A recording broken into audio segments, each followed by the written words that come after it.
Coba deh bayangin gimana jadinya kalau efisiensi, kecepatan, dan kepedulian lingkungan semuanya bisa menyatu jadi satu strategi super untuk industri manufaktur.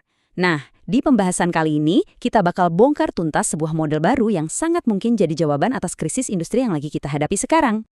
Oke, sebelum kita mulai lebih jauh, pembahasan ini diangkat dari sebuah riset fundamental yang didanai langsung oleh Kemendikbudristek. Penelitian ini sendiri merupakan hasil kolaborasi keren antara Universitas Pelita Bangsa dan Politeknik Negeri Bandung.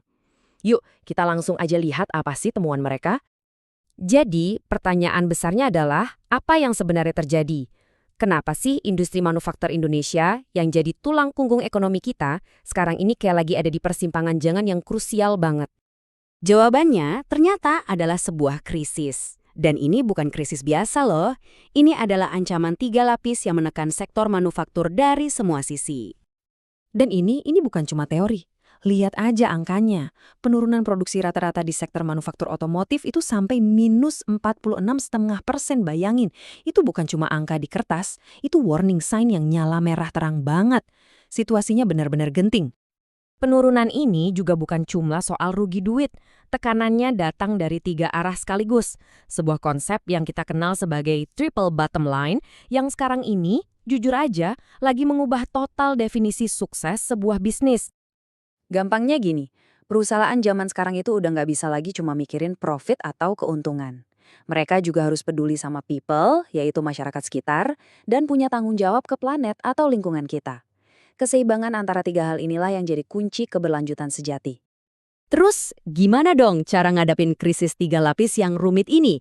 Nah, penelitian ini menawarkan sebuah solusi yang inovatif banget. Namanya Legility. Ini adalah gabungan dari 3 konsep yang luar biasa kuat. Komponen yang pertama adalah Green Supply Chain Integration. Anggap aja ini hati nuraninya perusahaan. Artinya, kita harus mastiin setiap langkah, dari milih pemasok, desain produk, sampai daur ulang, semuanya harus ramah lingkungan. Selanjutnya, ada Supply Chain Ambidextrity 4.0. Nah, kalau yang ini adalah otaknya.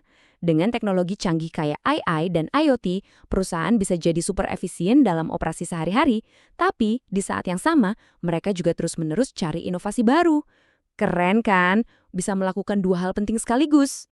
Dan yang terakhir, gabungan dari keduanya inilah yang melahirkan strategi Lean Agility. Inilah kekuatan supernya, sebuah strategi hibrida yang mengambil efisiensi dari prinsip Lean dan kecepatan dari metode Agile. Hasilnya, perusahaan yang gak cuma efisien, tapi juga super lincah. Tentu aja, ide sebagus apapun harus dibuktikan pakai data kan? Nah, model ini udah diuji coba ke 209 perusahaan manufaktur suku cadang otomotif. Penasaran hasilnya gimana? Yuk kita lihat bareng-bareng. Hasilnya benar-benar menarik. Ternyata praktik rantai pasok yang hijau itu punya pengaruh positif yang kuat, sampai 72% terhadap kemampuan perusahaan buat menerapkan strategi Lean Agility. Jadi intinya, jadi perusahaan hijau itu bikin Anda jadi lebih adaptif. Dan lihat yang ini. Kemampuan beradaptasi dengan teknologi 4.0 atau ambidexterity ternyata ngasih dampak langsung sebesar 75% ke kinerja keberlanjutan secara keseluruhan. Ini bukti nyata kalau teknologi itu jadi pendorong utama. Strategi Legility itu sendiri juga nggak kalah hebat. Dampaknya luar biasa, terbukti bisa berkontribusi sebesar 72% pada kinerja keberlanjutan. Ini membuktikan kalau jadi efisien dan fleksibel di saat yang sama itu adalah kombinasi pemenang. Oke, jadi dari semua faktor ini, mana sih yang pengaruh totalnya paling besar? Grafik ini nunjukin jawabannya dengan jelas. Green Supply Chain Integration ternyata jadi faktor yang paling dominan. Artinya, menjadi ramah lingkungan dari hulu ke hilir itu memberikan dampak paling signifikan secara keseluruhan. Terus, apa artinya semua angka ini buat para pemimpin bisnis di luar sana? Pelajaran apa yang bisa kita ambil? Nah, sekarang kita bakal bedah implikasi praktisnya. Poin yang paling penting untuk diingat adalah kekuatannya bukan pada masing-masing bagian, tapi pada sinerginya. Legility itu ibarat jembatan yang menyatukan praktik hijau dan kecanggihan teknologi, yang bikin dampaknya jadi berlipat ganda. Ketiganya ini saling menguatkan satu sama lain. Jadi, ini dia langkah-langkah nyata yang bisa diambil. Pertama, untuk para top manajemen, prioritaskan investasi yang terintegrasi antara teknologi hijau dan digital. Kedua, untuk para manajer rantai pasok, bangun kemampuan untuk menyeimbangkan efisiensi dan kecepatan. Dan yang ketiga, untuk para praktisi keberlanjutan, pastikan 3 pilar ekonomi, sosial, dan lingkungan selalu jadi fondasi di setiap keputusan.